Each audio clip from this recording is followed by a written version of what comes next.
INSS já está aí, o concurso está aprovado, o concurso está com banca certa, a banca é o CESP, tudo bem?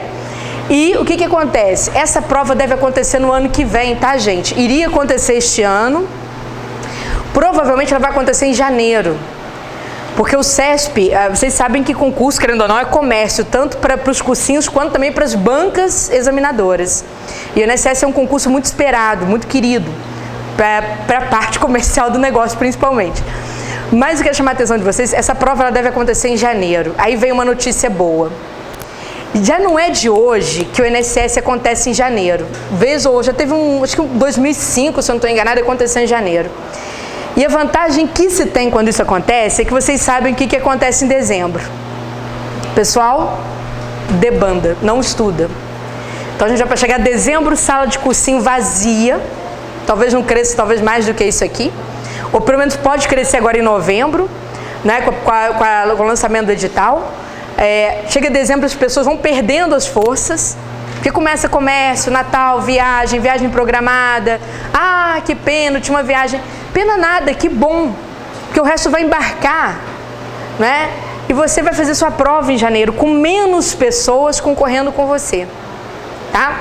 E quando as pessoas não estudam na reta final, o concurso pode ter concorrência de inscritos. Tem pouca presença de gente na hora da prova.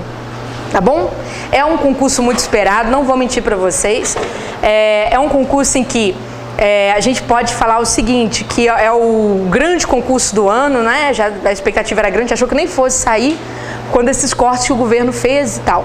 Mas o INSS está aí, está autorizado, banca já está contratada, o CESP vai fazer a prova, tá? A gente precisa fazer, vejam bem, se o CESP nos der 20 itens de língua portuguesa, deve ser em torno de 20 a 25 itens, tá? A prova de português é grande no INSS, tá bom? Se ele der isso aqui, a gente precisa alcançar acima de 16 pontos. Ah, mas poxa, mas 20, 16, não dá pra gente fazer, chegar até os 20 itens sim, de boa, dá sim, tá? Assim, por que eu tô explicando isso? Porque o CESP, gente, qual que é a média em língua portuguesa do CESP? Alguém sabe? A média 11, 12 itens certos. A maioria dos candidatos acertam 11, 12 itens. A gente não pode correr junto com o maratonista, de jeito nenhum, que é aquele... Maratonista não, que é o cara que corre junto, né? A gente tem que disparar como se fosse um maratonista. Então, quando eu chego no 13º item acertado em português, a coisa está começando a dar certo para o meu lado. Quando eu chego no 14º item acertado em português, eu começo a abrir um sorriso mais largo, tá? A ponto que quando estiver chegando no finalzinho do curso, vocês têm que manter uma média de 18 acertos, que é o que a gente chama de média excepcional no CESP, tá? A primeira coisa, quando vocês chegarem na prova do CESP, vocês vão abrir a prova do CESP, como sempre eu falo, de trás para frente. É lógico, se tiver redação oficial, as questões mais difíceis estão na redação oficial, tá? Então comecem pela gramática. Não comecem pela interpretação de textos não, tá bom? Comecem pela gramática. Por quê? Que é para você ir ganhando tempo. É uma prova que você tem que... Até o CESP dá um tempo legal, 5 horas. Dá para você fazer a provinha do CESP, né? Sem muito sofrimento. Mas só que dá sono a prova.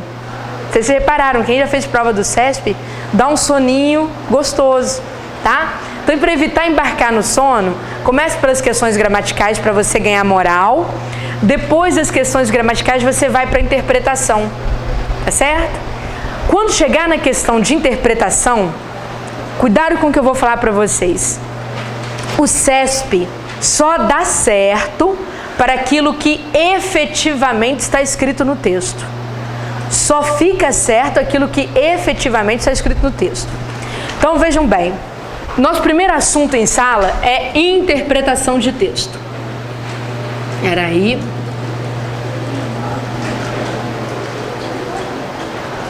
Bom, como é que é a interpretação na prova do CESP? É uma interpretação bem objetiva. Primeiro eu vou encher o saco de vocês aqui, para vocês ficarem bem objetivos. Depois vão ficar chatos comigo quando eu precisar de uma pequena, vamos dizer assim, inferência, né? Vocês vão ficar chatinhos, mas eu prefiro que vocês fiquem chatos para depois a gente desmamar a interpretação objetiva, tá bom? Então, primeiro, interpretação bem objetiva. Interpretação do CESP bem objetiva. Isso quer dizer o quê? Isso quer dizer que eu só posso dar certo para aquilo que efetivamente está escrito no texto. Tranquilo? Outra questão importante. Existem elementos, nós chamamos de elementos microtextuais de interpretação. Que elementos microtextuais de interpretação é a que eu tenho que dar atenção? Tem que dar atenção aos pronomes indefinidos, e tem que dar atenção aos advérbios, em especial. Hoje eu não vou ter como provar essa parte aqui para vocês, não. Tá? Que ela tá no material, tá na prova. Então nós vamos mexer nas próximas aulas. Talvez daqui a 2 aulas, tá? Então na provinha eu vou explicar. Como assim pronome indefinido? Qualquer, né? Nenhum. São aquelas palavras que trazem radicalização para o discurso. O CESP usa bastante para desmerecer a interpretação de texto, tá? Os advérbios, ó, especialmente, principalmente, essencialmente, etc. O que eu quero dizer para vocês? Eu quero explicar o seguinte.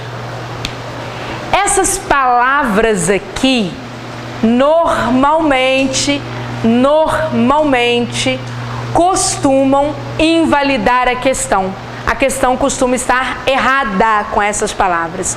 Guardem esse macetinho, porque isso ajuda pra caramba, tá? Então, normalmente, essas expressões aqui tornam o item, não é, de português errado. Cuidado com o meu português, que eu não falei sempre, eu falei normalmente, tá? Na hora que vocês forem resolver as 2 provas que o Macarrão vai deixar para vocês, vocês vão sentir isso direitinho, tá bom? Mas, então vamos lá. A interpretação, o que acontece com o concorrente? Ele erra a interpretação. A gente não vai poder errar até o final do curso. Nós vamos ter que chegar no final do curso acertando a maior parte das questões de interpretação. Porque como eu falei com vocês, gente, fazer cursinho para acertar 11 itens em 20 é besteira, tá? Isso aqui todo mundo acerta, o CESP vai dar para você 10 itens bem de graça mesmo, que é para sujeito que comprou a apostila na banca conseguir marcar os seus 10 itens e falar, olha, tirei 50%, eu nem estudei. Tem muitos quando começa a fazer concurso, né? Você não estudou, aí você fala, nossa, fui tão bem, olha que eu nem me preparei. Aí você começa do zero, você vem para o cursinho, você descobre que não é bem assim, tem que se preparar. Fazer 11 pontos não compensa, mas acertar aquilo que a maioria não acerta, aí é extremamente compensador, porque você sente que você está distanciando de quem vai ser reprovado, tá bom? Interpretação no CESP, o pessoal acerta com facilidade não, tá? Um pouco mais difícil. Vamos fazer um teste?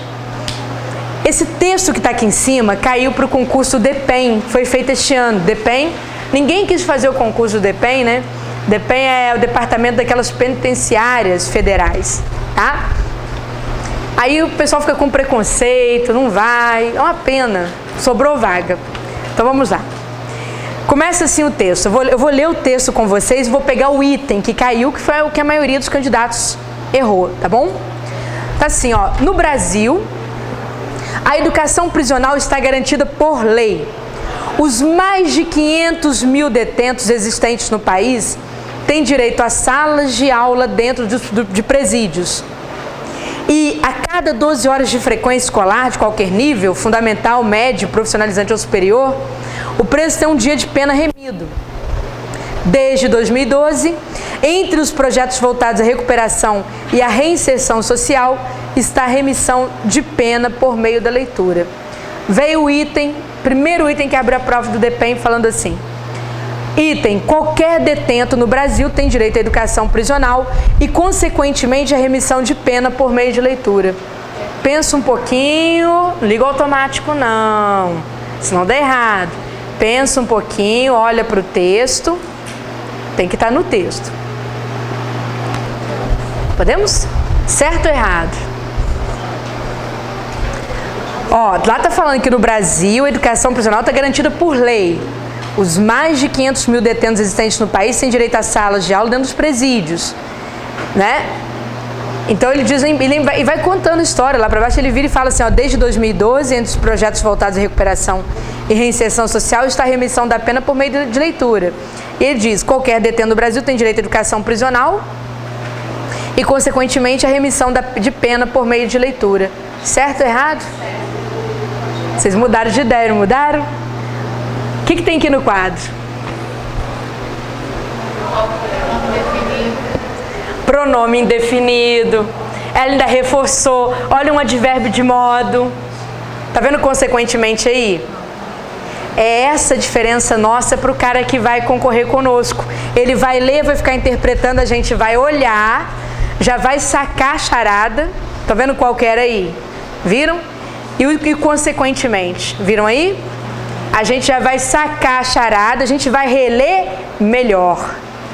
Olha só, não é que você vai falar que tá errado de cara não, mas você já vai reler melhor, tá? Perceberam?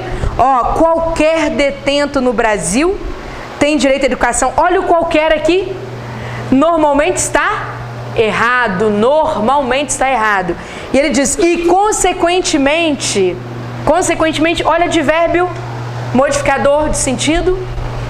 Consequentemente, então, 2 pontos para estar errado, viram? Agora eu vou mostrar no texto por que está errado, tá? Ele fala assim, no Brasil, a educação prisional está garantida por lei. Os mais de 500 mil detentos existentes no país têm direito a salas de aula dentro dos presídios. Quer dizer, todos os 500 mil têm direito à sala de aula, todos têm. Então qualquer até seria validado nesse sentido, tudo bem? Porém ele diz assim, e a cada 12 horas de frequência escolar, o preso tem um dia remido. Olha depois do consequentemente. Qualquer detento tem direito à educação prisional e, consequentemente, a remissão da pena. É qualquer um que tem direito à remissão da pena? Não, somente os que cumprirem as 12 horas de frequência escolar. Tá claro? Perceberam? O que vai acontecer com a gente no dia do concurso? Sabendo desses elementos aqui, a gente vai ler, gente, com mais felicidade. E o errado vai aparecer pra gente mais nitidamente.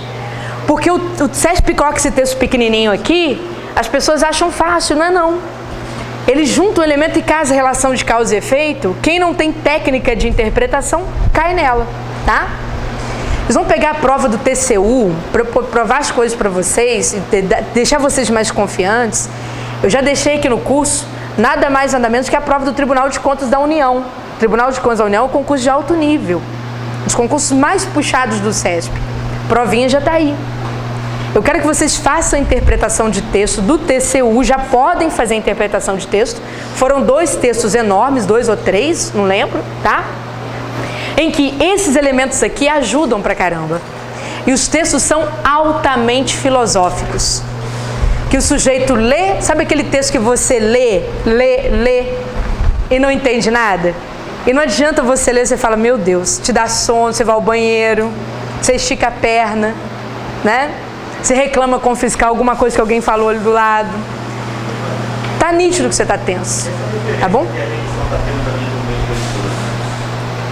Ah, esse finalzinho também tá bem chavado. Tá bom também não, tá? Porque a remissão... Ah, se bem que ele fala, ó, está a remissão da pena por meio da leitura. Isso tem aqui também, ó, remissão da pena por meio da leitura. Só que o consequentemente é que não é verdade. Não é para qualquer um. Não é para qualquer um, é só para o preso que cumpre as 12 horas.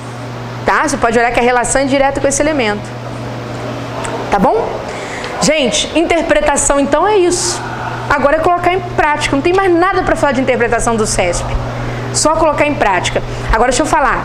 Dica que a gente dá, se não praticar, morre com a gente. Tá? Aí você vai triste para a prova. Ah, não lembrei daquele negócio. Tem que praticar. Todo dia fazer uma provinha. Tá bom?